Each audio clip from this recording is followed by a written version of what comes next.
खुलुमबाय बे समाव बडोलेण्ड इंखं टेलिभिजननि स्टुडिय'आव मिथिका नार्जारि दिनैनि गाहाय रादाबफ्राव दङ। तामुलपुराव मैदेर हाथाइजों लोगोसे सासे सुरां फालांगिरि हमदों। मुस्लिम मैरिज एक्ट बोखारनायखौ लानानै सदनाव दुंहाव थासारि। आं थाजासिम उन्दै बैसोआव जुलि जाहोआ बुंदों हिमन्त। 9 बोसोरनि हिनजावसाखौ जिनाहारि खालामग्रा दुथाङा खारखोमादों। गोख्रैयै खारनाय गारिजों सौख्लायजानानै सासे आइजोआ जिउ गोमादों। गिबि मन्थ्रि अरविन्द केजरीवालआ 7थि खेबावबो ईडीनि सामनखौ नेवसिदों। काठुआ रेल स्टेशननिफ्राय हसियारपुर स्टेशनसिम ड्राइभार गैयाजासेनो गंसे ट्रेनआ खारदों। दानिया फैदोनि आबुं रादाबाव।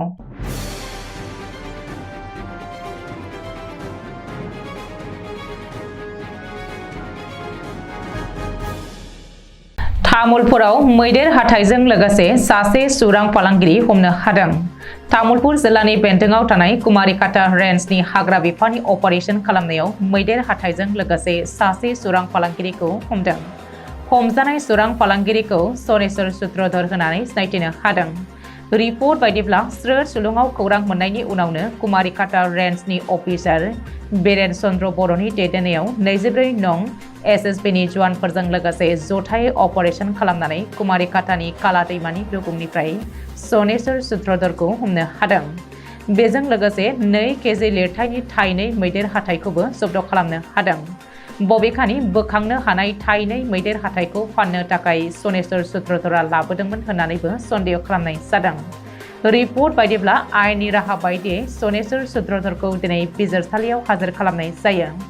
बावैसो सान सिगांबो तामुलपुराव हाग्रा बिफाना सिग्रोमनानै मैदेर हाथाइजों लोगोसे गुबुन सासे सुरां फालांगिरिखौ हमनो हादोंमोन। दिनै आसाम बिधान सभानि बाजेट जथुम एबा रां बावजा जथुमनि जोबथा सान।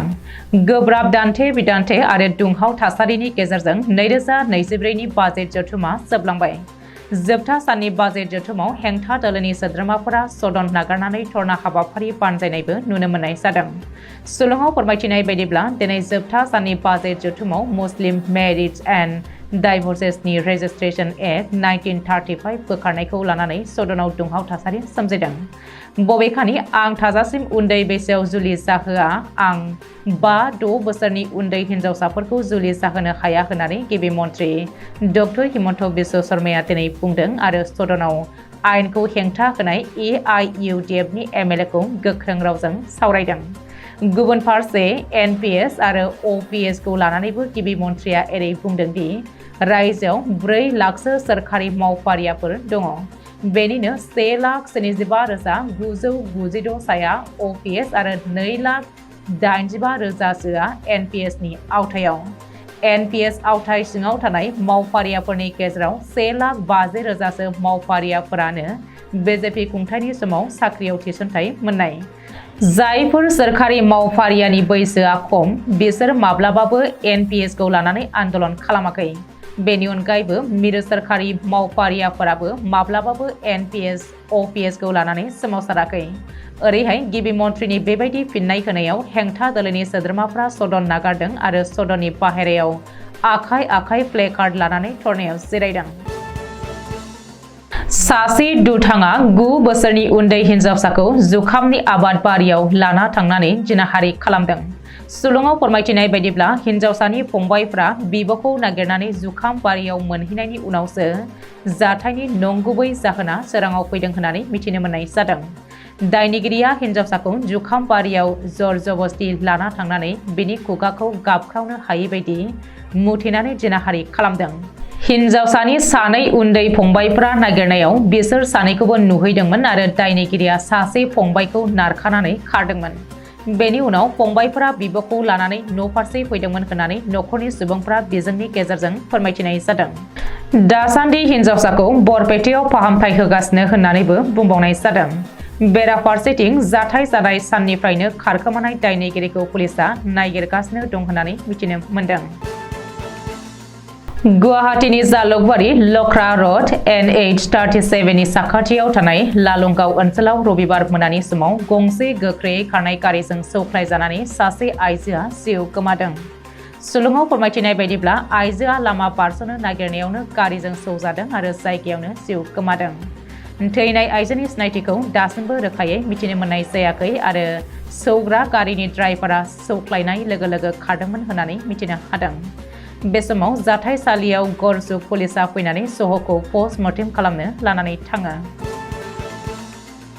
दिल्लीनि गिबि मन्त्रि अरविन्द केजरीवालआ इनफर्समेन्ट डाइरेक्टर एबा EDनि सामनखौ 7थि खेबावबो नेवसिगारदों। मानो होनोब्ला 5थि खेब सामनखौ फेलें खालामनायनि थाखाय EDआ दिल्ली गोजौ बिजिरसालियाव अरविन्द केजरीवालनि हेंथायै केस होदोंमोन। बेनिखायनो बिजिरसालिनि बिजिरनाया जायागौमानि EDनि लेंहरनायाव दिल्लीनि गिबि मन्त्रि अरविन्द केजरीवालआ नुजाथि हैनाय नङा होननानै फोरमायथिदों। मख'नो गोनांदि थांनाय 2021-2022 राङारि बोसोरनि एक्साइज एबा जौ बिफानाव गुबुंले गेना खान्थि सोलिनायनि अजदाव दिल्लीनि डेपुटि गिबि मन्त्रि मनीष सिसोदियाया जोबथेसालिनि साजा मोनखांबायमोन।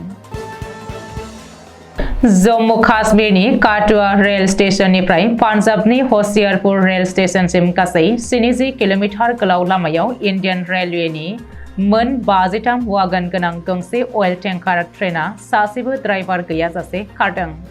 रबिबारखालि फुंनि 7:25 रिंगानिफ्राय 9 रिंगासिम गासै 1 घन्टा 35 मिनिट सम रावबो ड्राइभार गैयाजासेनो माबोरै गंसे लक'म'टिभ ट्रेनआ हारसिङैनो खारनो हाखो बेनि सायाव नायबिजिरनो रेल बिफाना मोनसे नायबिजिर कमिटि दानानै होबाय होननानै मिथिहोदों रेल ट्राफिक डिभिजननि जेनेरेल मेनेजारआ।